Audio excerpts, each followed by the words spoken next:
Ma lui era ancora LIBE o no? Sì, era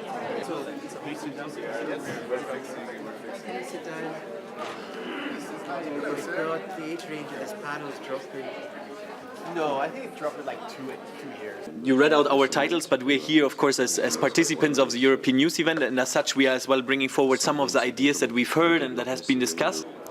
It was a great feeling. It was a really unique experience of having the opportunity to being listened to, especially in the LIBE committee. We had a really nice interaction and dialogue with the MEPs, and the feeling that we actually stand on the same side in many topics.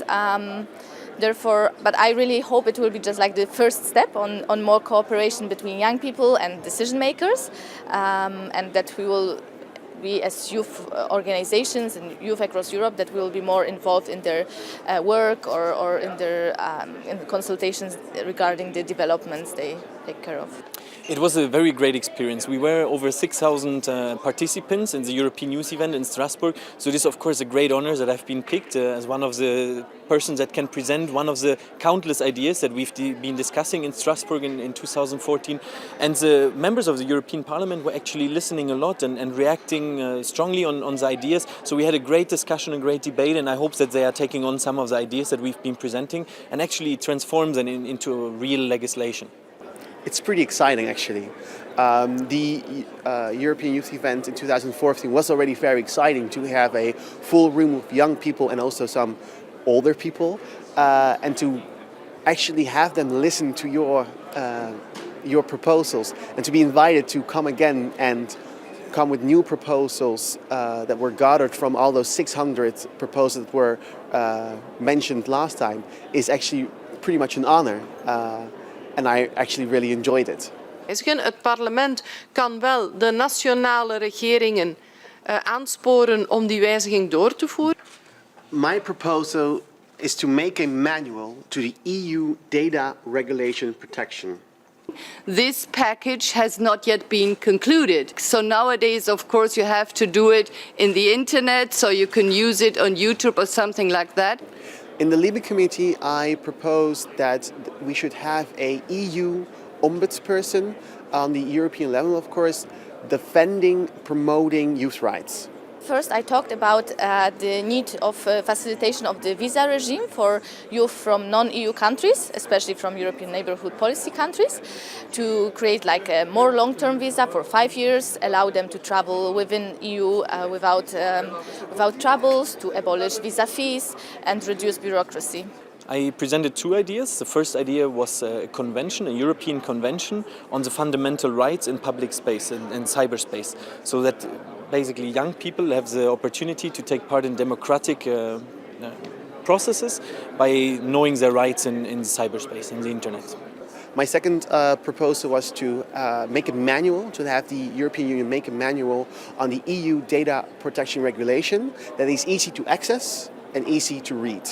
The second idea was about defining and penalizing hate speech and crimes resulting out of it in all EU member states. And the second idea was regarding migrants and refugees, and I called upon a new program by the European Union to incentivize municipalities to put something in place to have a two-way integration process. So integrating migrants better, but as well educating the local communities to work as well towards migration, understanding better what is the benefits of migration in a multicultural environment. I encourage you, ONGs, to come forward with such a platform for us and put us in the position to translate these things. As much as I believe in the power of civil society and youth organizations, we can't be there alone. Lo que es el equilibrio entre el tema de la seguridad y la libertad. For young people, it's something where often it is thought that the data is anyway open and everybody's reading what they're doing. Especially the discussion about my last proposal about appointing an independent EU ombudsperson for youth rights sparked a discussion in the room. People were in favor, people were against, and it was something that even I would like to take back to my organization with this discussion, because there were actually pretty good views.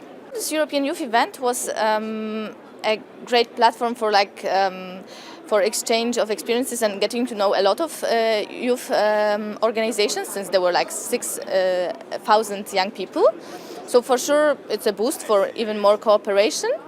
And I'm sure this is like a very motivating push for continuing advocacy, dialogue with stakeholders, and work on some of our topics we are involved in, like for instance working on the visa directive. I think this is crystal clear for me. I've always been very much a supporter of the European idea, but after having the chance to actually talk to members of the European Parliament, I understand much better how such an institution as the European Parliament and the committees work. And coming back home, I will encourage all my friends and everybody I know to really believe in the European institutions, because they are willing to listen to our ideas and shape policies together with the citizens. They are far away, they are in Brussels, and often people don't really know what's happening here in Brussels, but I can really just encourage everybody to come to Brussels as well, have a look at the institutions and experience them really firsthand. Thank you, and particularly thank you to the members who stayed and participated. You made it an excellent event, and to all the staff as well. Thank you for staying. Thank you.